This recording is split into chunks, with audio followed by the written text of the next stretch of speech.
Rashford ingin pindah karena tidak dimainkan di MU. Betul? Sepakat? Sepakat kan? Ya. Nah, ke Barca persaingannya makin susah lagi. MU terburuk di masanya karena si Amorim juga ngejelasin dia udah pegang MU di 10 laga Liga Inggris. Dia kalah di 7 laga kalau nggak salah. 6 laga home lagi. Jadi maksudnya si Bruno ini harus dikasih environment yang mendukung dia Betul, gitu ya. jadi ditunjang dari left back yang bagus, striker terus yang mumpuni, terus ada holding midfielder yang bagus. Nah, itu baru Bruno bisa jalan dengan sempurna di situ. Jadi si Pep teh sebenarnya mah ngambek gitu ke pemain di dressing room teh. Aing geus cereng. Gini saya. Sia, goreng kene main kok aing sikat. Nah, eta.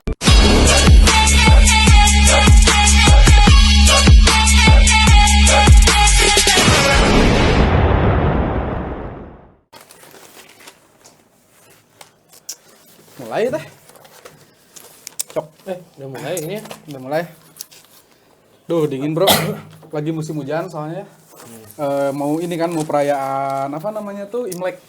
Imlek, dan kalau misalkan di musim bola itu musim dingin kan, musim dingin lagi rame-rame transfer juga. Winter. Nah, berhubungan dengan hujan, itu ada hujan tangisan dramatis. Hujan tangisan dramatis. Di mana? Di mana? Di Santiago, bukan Santiago Bernabeu. Barcelona tuh. Camp Nou. Aduh sampai lupa karena udah bobrok. Tapi kan dia away. Oh, away ya? Iya. Iya, tapi kan nangisnya di kandang. Di ini apa Benfica. Di Benfica ya. Kemarin tuh Barcelona menang dramatis ya? Yang dramatis. 45. Iya kan? Ya. Comeback dramatis. Nggak nyangka Barca bisa bangkit gitu. Gimana sih itu menurut Bung Edwin buat Barca di champion inilah, karena kan champion ini sangat sulit diprediksi gitu kan, dengan format yang baru. Awalnya juga saya nggak ngerti kan itu formatnya kayak gimana, tapi kan sekarang kita udah mulai paham ya formatnya gitu. Tapi memang buat Barcelona sendiri sekarang posisinya pun agak sulit gitu. Jadi kalau ngelihat Barca ya itu balik lagi mentalitas ya. Karena udah DNA Eropa mungkin ya. Barca juga salah satu tim DNA Eropa. Jadi saat main di Eropa dia lebih lepas mungkin ya. Dan kalau saya ngelihat secara permainannya ya benar-benar Barca gitu, berskema gitu kan. Tidak menggunakan 1-2 pemain, semua pemain ikut serta gitu kan dalam kebersamaan sebuah tim gitu. Terus yang kalau saya ngelihatnya sih lebih ke BU ya. Iya. BU ya. Kan dapat uangnya banyak banget nih dari Liga Champions nih, apalagi kalau menang gitu kan. Di saat sekarang Barca lagi miskin gitu ya, susah dapat pemain baru, susah untuk ngeloan juga gitu. Nah, jadi kayaknya semangat BU-nya ini yang bikin Barca bisa menang gitu. Motivasinya uang. Iya, motivasinya uang gitu. Tapi kalau secara permainan ya benar-benar dramatis betul. Jadi dari apa? Posisi 3-1, Bro. Anjir, aing teh udah feeling eleh gitu Barca teh. Tiba-tiba langsung ke 5-4 gitu di akhir pertandingan, dan Raphinha ya bener-bener jadi pembeda. Ya, Peringkat berapa sih sekarang berarti? Peringkat 2 kalau di Champions. Di bawah Liverpool. Berarti memungkinkan untuk langsung masuk ke 16 besar ya kalau di posisi 2. Iya. Udah sangat memungkinkan lah. Iya. Udah achievable lah. Untuk mendapatkan dana tambahan. Dana tambahan ya. Kasihan banyak pemain yang belum terdaftar. Oh. Nanti saya nggak gajian nih. Malah dapat gelar, pialanya digade. Jalan rumput.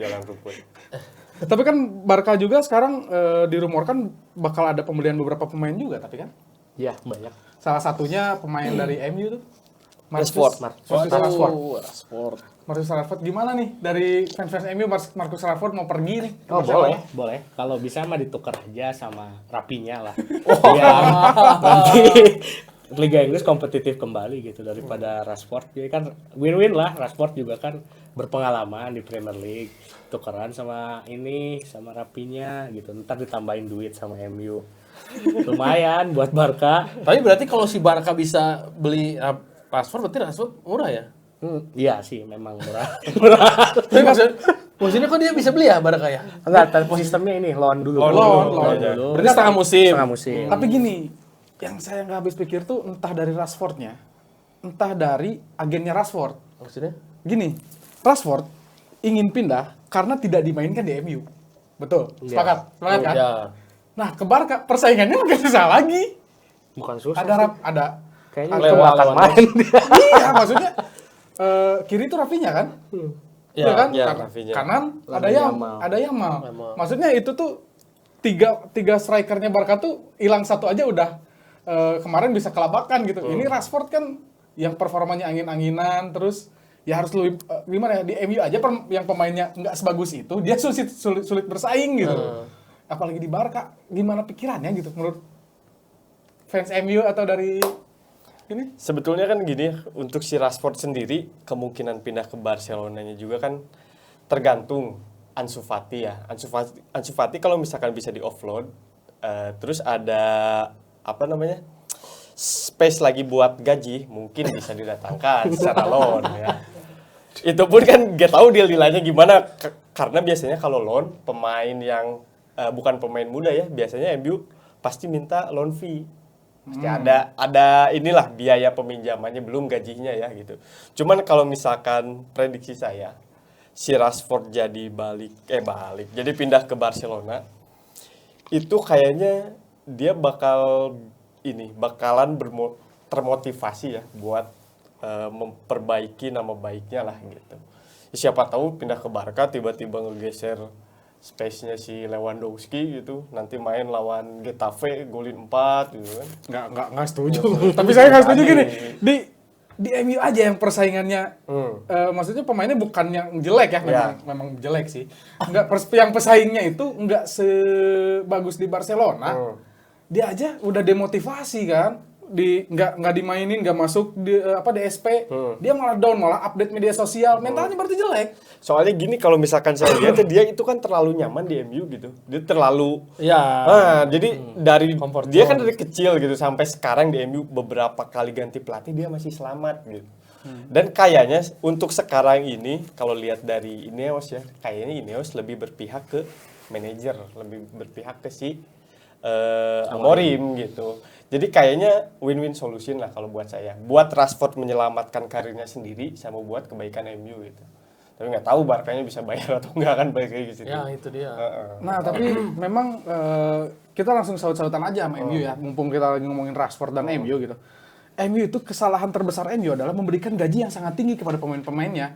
Pada akhirnya saat di loan, contoh Anthony ke Betis, itu kan gajinya itu ditanggung sebagian oleh MU. Iya, cover. Di cover kan. Itu pun banyak lah. Sancho ke Chelsea pada saat itu kan. Dan memang itu kesalahannya manajemen MU terlalu memberikan gaji yang signifikan pada pemain-pemain yang jelek menurut saya. Kalau lihat gaji pemain mungkin ya karena klub kaya mungkin ya MU. Saat zaman Sir Alex dulu, terus yang brand equity-nya besar banget gitu ya, brandingnya kenceng banget, jadi mungkin dia berani ngambil resiko untuk bayar gaji pemain tinggi. Cuman ya itu blundernya atau si malakamanya ya sekarang gitu ya, saat pemainnya udah digaji mahal, gaji tinggi, malah star syndrome nih kayak Rashford gini ya, terus akhirnya drop dan ya beberapa kali update di medsos yang menurut saya sih nggak seharusnya gitu. Iya. Pemain profesional kayak gitu. Makanya kalau di Barca sih harusnya dia lebih bisa ya itu keluar dari zona nyaman, harusnya Tahu diri lah, tahu diri. diri. Kalau di Barca Kayaknya di Barca tuh ada semacam pengucilan gitu harusnya ya untuk pemain-pemain yang star syndrome kayak Rashford ya, semoga aja gitu. Kalau saya sih berharapnya pindah ya untuk kebaikan Rashford gitu, karirnya Rashford. Win-win solution lah gitu. Ya memang udah harus pindah sih. Iya. Di MU juga malah jadi toksik lah sekarang. Iya, jadi nggak main makin juga toksik. kan, nggak Iya. masuk juga gitu. Nah tapi ada yang uniknya juga sih dari MU ya sekarang tuh gimana ya, dia kan mau perombakan tim tapi kan terkait dengan financial fair play itu sulit gitu. Berarti kan pada akhirnya mereka itu harus loan kalau nggak sell pemainnya pada saat bursa transfer saat ini. Mungkin ya ada opsi itu kan katanya Osimhen mau ditukar tambah sama Garnacho, Alejandro Garnacho. Itu beritanya udah beredar di mana-mana nih, tapi saya belum berani itu masuk karena belum ada ahli jurnalis yang berbicara, Fabrizio Romano gitu. Baru jurnalis Menurut lokal. Bro Diki gimana tuh tanggapannya Osimhen ke MU, apakah bakal merubah keadaan atau enggak? Jadi sih kalau misalnya Osimhen jadi ke MU sih bener bakal ngerubah permainan MU secara keseluruhan sih. keseluruhan sesignifikan itu dengan Ya, satu orang. dengan skemanya Amorim sekarang ya. Itu Osimhen itu kan kalau misalnya kita lihat Amorim dulu kan di Sporting itu ada Gyökeres, Victor Gyökeres, yang dimana dia itu diplot sebagai goal getternya yang sampai sekarang itu kan tahun kemarin kalau nggak salah dia jadi top skor di 5 liga ya, Victor Gyökeres itu. Jadi kalau Osimhen datang sih bakal jadi pembeda banget buat MU. Kayaknya buat bersaing di 4 besar mah bisa lah. Cuman yang jadi masalahnya kan sekarang Napoli itu bakal ngasih Osimhen nanti di summer kalau Garnacho dikasih dengan harga 50 juta. Oke. Sedangkan MU pengen Garnacho itu seharga 75 juta. Nah, ini masih ongoing sih negosiasinya. Berharap sih ya ini bisa deal karena juga MU sekarang kan butuh belanja buat bek kiri sama pemain tengah. Jadi kalau misalnya Garnacho bisa di-offload ke Napoli sih win-win banget lah buat Napoli dan juga MU. Tapi maksudnya gimana ya? Ngorbanin Garnacho untuk striker memang sih MU butuh striker juga. Tapi kalau Garnacho juga cukup perform menurut saya sekarang ini. Iya. Enggak sih, kalau Garnacho tuh ya mungkin perform pada saat kemarin ya, tapi kalau untuk sekarang di skemanya Amorim di 3 back itu sulit kayaknya Garnacho buat jadi gelandang serang di posisi Bruno. Dia Tapi kan, di 2 match terakhir bukan yang kemarin lawan Brighton ya. Di beberapa match terakhir Amorim puji Garnacho loh. ya karena dia kan sempat di drop juga kan dari derby. Semenjak derby di drop terus dia masuk line up lagi. Mungkin ada improvement di situ, tapi tetap kalau untuk jangka panjang di skema Amorim winger murni itu nggak terlalu kepake sebenarnya. Nah, tapi ngebahas strategi Amorim ya, Amorim kan biasanya orangnya tuh lihat yang santai-santai, paling mengkerut-kerut gitu. Kemarin puncaknya tuh ngamuk. Bahkan dilansir di media-media sosial ya, sampai dia ngancurin TV dan nendang meja. Iya kan? Nendang meja. Bahkan dia pun di press conference dia bilang gitu. Ini adalah Manchester United terburuk di eranya gitu. Eranya juga baru berapa pertandingan. Bukan eranya dalam sejarah ya. maksudnya. Sorry.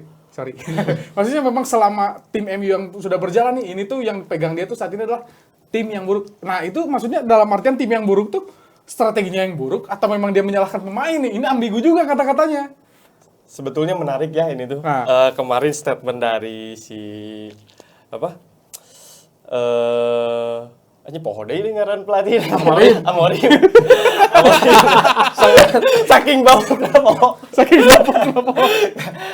Menarik sebetulnya statement dari si Amorim di post match-nya ini ya, beres lawan Brighton. Dia bilang kan, this is the worst Manchester team in history. Tapi setelah itu di konferensi pers sebelum melawan Rangers, dia itu melakukan klarifikasi. Jadi dia itu bukan bilang ini tuh skuad yang terburuk, tapi MU terburuk di masanya. Karena si Amorim juga ngejelasin, dia udah pegang MU di 10 laga Liga Inggris. Dia kalah di 7 laga kalau nggak salah. 6 laga home lagi. 6 laga home. Tapi itu kayaknya sebetulnya ini ya, backlash juga sih kalau lihat dari statement si Amorim. Karena dia kelihatan sangat-sangat frustasi setelah lawan Brighton gitu. Sampai dia mukul TV dan lain-lain gitu. Itu kan bentuk frustasinya si Amorim gitu. Tapi mungkin setelah itu di sesi latihannya MU kelihatan lagi kalau kondisinya udah membaik lah, si Amorim udah senyum-senyum. Kemarin kasih klarifikasi juga, mungkin dikasih tahu sama Ineos ya. Kamu jangan galak-galak ke pemain gitu. Nggak, frustasinya Amorim itu kan sebetulnya ngelihat blunder-blunder Onana yang aduh, Cecep Supriyatna aja nggak pernah gitu kayak gitu. Terus kayak ini tuh kiper yang spesialis blunder gitu, tapi sebenarnya kemarin ada statistik sebenarnya dengan blundernya Onana ini bukan jadi top blunder goalkeeper sebetulnya. Dia juga bukan top blunder goalkeeper sebenarnya.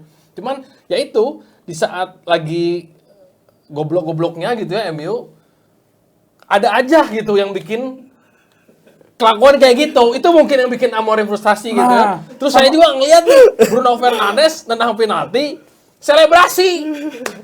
Itu kan pokoknya 1-1, dan tim lagi main jelek selebrasi kayak yang dapat Piala Dunia gitu. Itu saya aduh.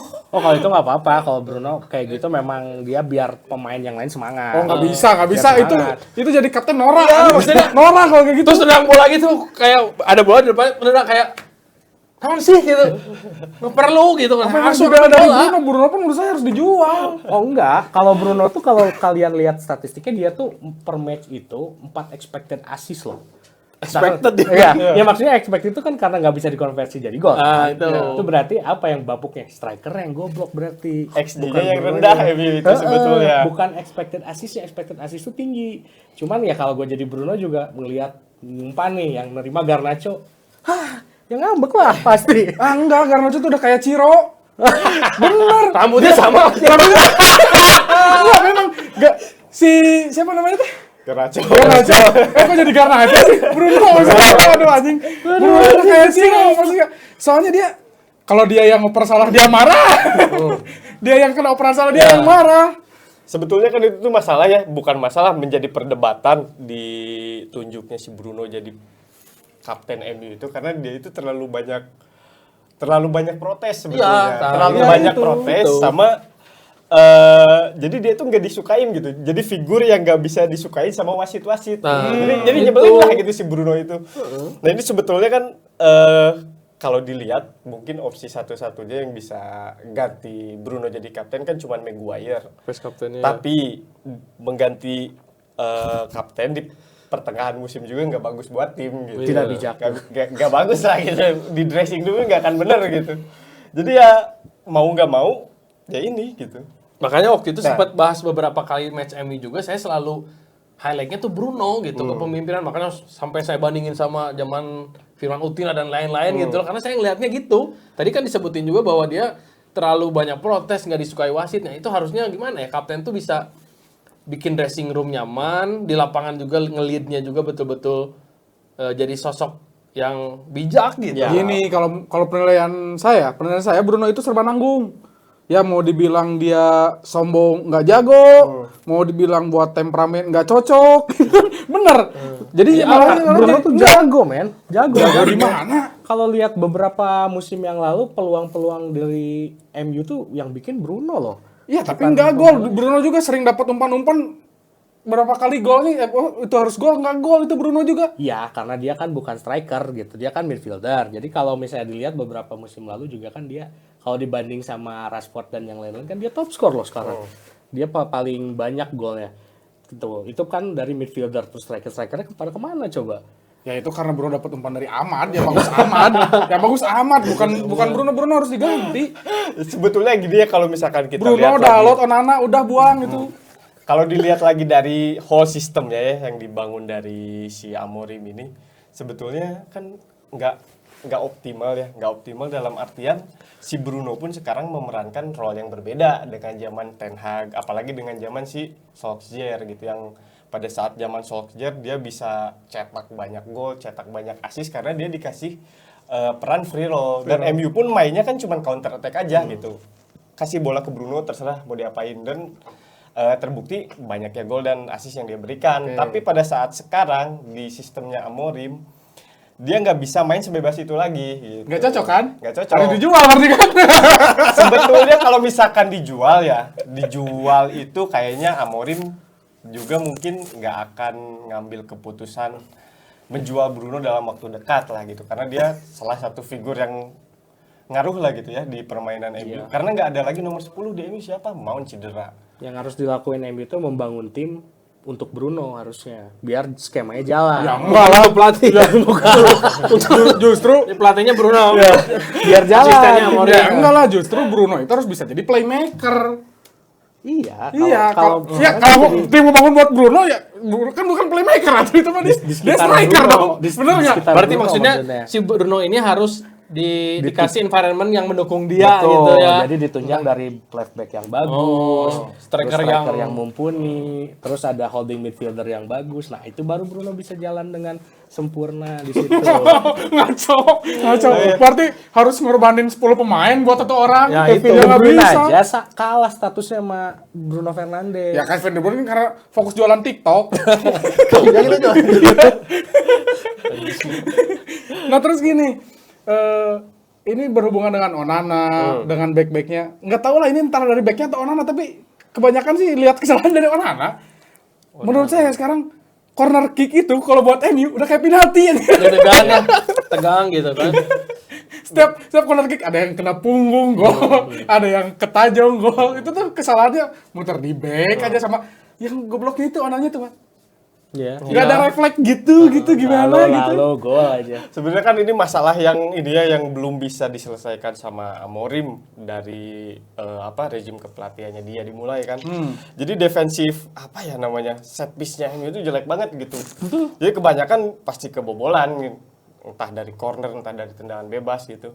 Tapi kalau misalkan kita cuman menjudge si Onana dari blunder yang kemarin dibikin gitu, sebetulnya nggak fair juga karena di beberapa pertandingan, malah di banyak pertandingan Onana juga kan bikin save banyak banget gitu buat menyelamatkan MU gitu. Cuman memang bukan Onana aja yang jadi masalah sebetulnya, backnya itu masih bapuk anjing, bener-bener ya Allah. Kemarin kalau kita lihat dari golnya pertama Brighton ya, gol yang dicetak sama si Minte kalau nggak salah ya, Kuba Minte, yang backnya Brighton kasih umpan diagonal ke depan. Itu tuh kalau kita lihat dari angle yang lain, itu tuh harusnya back MU itu kayaknya mau bikin offside trap gitu tuh. Cuman pada saat si backnya Brighton pegang bola mau umpan, Maguire itu mundur dikit anjing. Maguire mundur dikit, tapi memang itu saya bisa sebut Mitoma juga bener-bener cerdik gitu, lihat posisi antara kesejajaran backnya MU dengan posisi backnya yang mau kasih umpan gitu. Karena pas backnya mau kasih umpan, si Mitoma lihat depan, dia langsung lari gitu. Iya, memang sepakat sih backnya juga nggak sebagus mungkin ya Onana di Inter gitu ya. Tapi makanya bisa ada meme di mana-mana Onana seperti itu banyak sekali. Itu dari era pertama dia dibeli oleh Ten Hag sampai sekarang. Gol-golnya tuh kocak gitu ya. Nggak harus gol banget. Tangannya mendekin bukan manjangin kiper tuh gitu. Padahal kiper kedua MU itu siapa namanya? Bayindir. Nah, itu kan kemarin lagi on fire juga ya. Bayindir ya blunderir juga sama itu. Itu sebenarnya Onana jelek karena nggak ada kompetitor dia tuh di tim. Kalau misalnya ada kiper yang minimal kualitasnya setara atau mendekati lah, dia juga pasti insecure kan. Sekarang kan kalau gini kayak Onana main jelek, ya besok juga gue main lagi gitu. Jadi nggak ada rasa untuk fight gitu di tim gitu.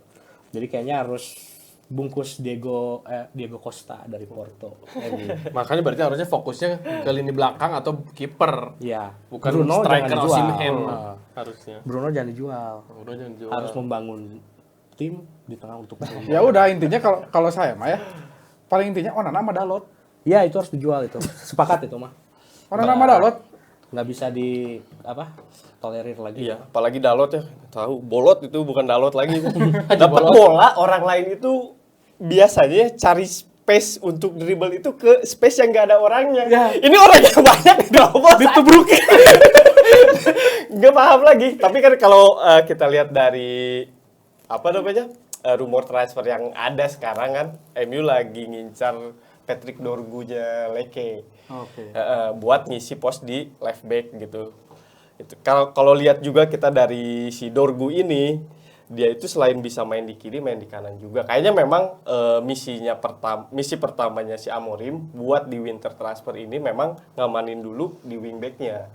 Kayaknya kan sekarang si Anthony juga udah mulai dibuang. Kemudian ada change juga untuk si Garnacho pindah juga gitu. Walaupun sekarang masih belum ini ya. Kayaknya kemungkinan dia ke Napoli lebih kecil. Karena Napoli sekarang udah mulai ngincar ke si Karim Adeyemi-nya Dortmund. Tapi Chelsea juga sekarang dia coba masuk untuk coba nego si Garnacho cabut gitu. Cuman di satu sisi selain Dorgu juga ada pemain yang kemarin main cukup bagus pada saat Barcelona lawan Benfica walaupun kalah ya, ada Alvaro Carreras gitu. Dia sebelumnya kan dibeli juga dari MU juga sekarang masih punya klausul buyback-nya cuman berapa 15 atau 25 gitu. Yang jelas lebih murah daripada Dorgu dan ini menarik juga. Ya mudah-mudahan nanti kedepannya MU bisa cepat dapat wingback baru lah gitu. Nggak, tapi memang manajemen MU tuh goblok. Jadi lagi butuhnya apa, belinya apa Nah, kemarin. itu makanya nggak tepat sasaran. Iya, nggak tepat sasaran. Wasting money banget. Wasting money banget. Sekarang direktur tekniknya siapa ya? Kalau di Liverpool kan ada Michael Edwards gitu. belum ada. Ah, Kan pemain itu. dipecat terakhir si Dan Aswar. Nah, itu Dari mungkin. Nassr Karena kan kalau di Liverpool Michael Edwards benar-benar scouting banget Nanti ya. diganti sama Dana White, jadi biar Jadi mungkin talent scoutingnya harus tepat sasaran gitu. Jadi jangan ngelihat dulu posisi yang free gitu ya. Kayak tadi bisa klausul buyback dan lain-lain. Mending dilihat dulu gitu. Posisi-posisi yang memang urgent gitu ya harus diganti. Cuma kalau lihat sekarang kan sebetulnya si MU itu udah dia ngerekrut kalau nggak salah satu scouting terbaiknya namanya siapa, Christopher Vivel kalau nggak salah. Dia itu di transfer bukan di transfer, dia direkrut dari Chelsea kalau nggak salah di tahun kemarin. Nah ini kayaknya memang kemauan dari si Amorim gitu untuk membenahi, utamanya di bek kiri dulu karena MU nggak ada bek kiri lagi selain Tapi Dalot. dari MU mah menurut saya solusinya satu. Dia harus degradasi dulu nih. Wah. Biar Glazer out anjir. Chaos sih kalau degradasi. Jadi wah kan chaos tuh. Glazer out tuh. Nah, beli sama orang Arab itu kan kaya lagi. Wah, langsung menang gitu. Rombak aja dulu lah. Iya, Tahun rombak. depan skuadnya gitu. Rombak berani rombak Ya aja. susah, Kayak financial Chelsea fair play gitu. nggak bisa. Iya makanya. Ya karena Glazernya kan kalau Glazer kemarin juara sahamnya bukan ke itu mah. Bukan ke Qatar ya, SCM harusnya ke mah. Qatar kemarin Ya jual. kalau ke Qatar kemarin itu udah semua utang lunas, dia mau beli pemain berapa puluh pemain juga, mau beli 3 kali squad kayak Chelsea juga bisa gitu. Beli Stadion Mbappe. nggak akan bocor gitu kan, nggak akan diperbaiki. Treadmill nggak akan nyangket. Kan memang fasilitasnya pun udah kurang lah. Memang dia terlalu mementingkan profit buat pribadi. Iya, manajemen tuh parah sekarang sampai BA aja brand ambassador kayak Endiko, Brand Robson, gajinya dikurangi. Iya, Dennis Irwin ini mau di-cut juga. Jadi sebenarnya yang miskin teh MU atau Barca sih? Anjing yang miskin teh Jadi MU MU atau Barca? bukan miskin. Pedit ya? Bukan pedit lagi. Jadi dia tuh untung sendiri si manajemennya. Dia pengen Jadi si ngambil profitnya profit. tuh nggak, dia profit gede nih. Karena walaupun kemarin kalah ya. Keuntungan kalau dilihat by data, keuntungan tahun kemarin aja MU itu masih paling tinggi daripada klub lain dari penjualan tiket. Paling tinggi. Tapi kemana gitu? Nah itu teh buat Glazer bersaudara.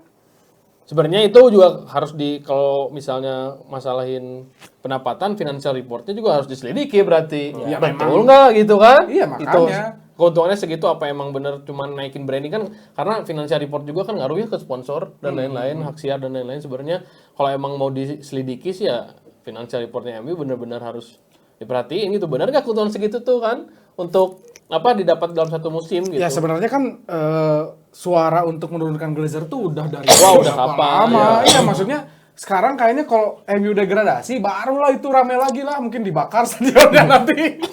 Bahkan nanti lagi bikin yang baru. Mungkin yang baru. New Trafford.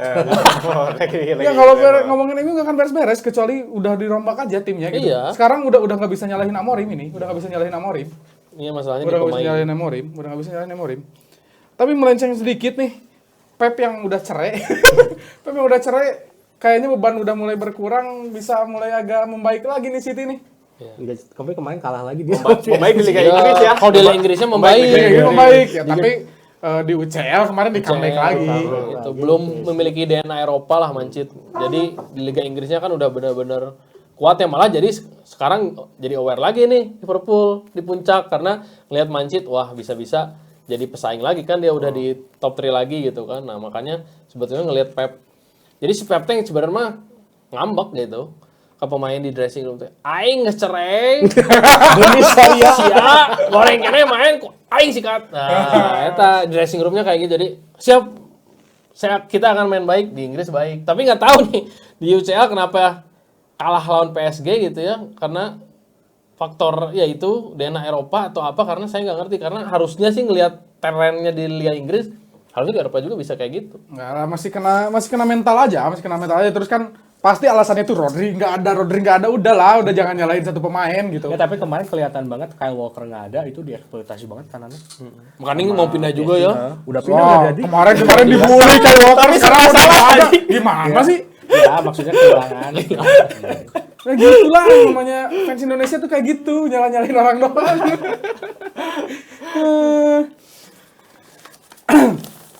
Oh iya, sama sebelum video ini di tag Marmus baru di ini ya, baru reveal. di reveal ya dia pindah ke City. Oh, Marmus. Omar Marmus. ya. Orang Marmus itu striker kan? Striker. Frankfurt. Oh, tapi ini yang unik ya.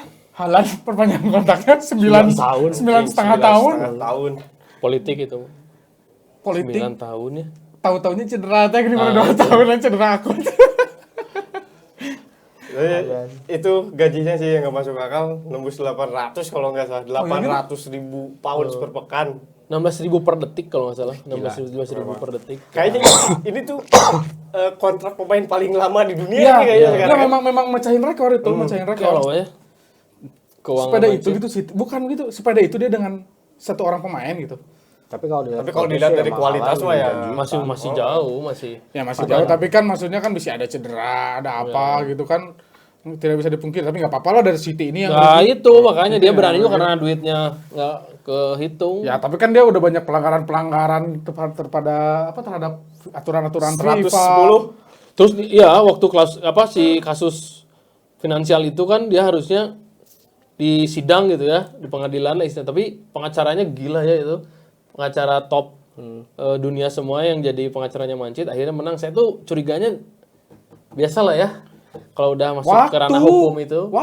Jadi kayak gak apa-apa gitu. Iya. Dimenangin jadinya Mancit. Ya, Sebetulnya mah dia tuh melanggar aturan gitu. Ya ada memang mau di liga manapun ya. Itu tuh tapi Inggris itu memang termasuk liga yang paling ketat ya. Liga yang paling ketat, tapi memang mafioso itu Masih sedang ada. bukan pasti ada lagi. Sekarang tuh sedang ramai di liga-liga manapun dibahas gitu. Terutama di liga mana? Terutama di liga mana mafia? Di Liga Konoha. Liga Konoha yang sedang ribut karena pelatihnya tiba-tiba diganti.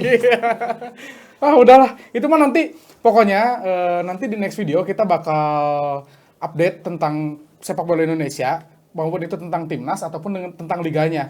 Jadi terus tongkrongin aja obrolan mediocre. Kalau enggak lihat aja di TikToknya karena kita bakal terus bikin potongan-potongan video atau spill untuk berita-berita terhangat dan terkini. Oke, jadi jangan lupa subscribe, terus lihat TikToknya obrolan.mediocre, juga follow juga Instagramnya obrolan.mediocre. Terus kalau buat mau tahu tentang update-update Persib, bisa beli koran Gala tiap hari karena di sini ada Gala Persib gitu ya. Iya, Itu tentang transfer, tentang apa ya, Kondisi-isu kondisi terbaru. isu Udah. tentang sabuk pengaman gas.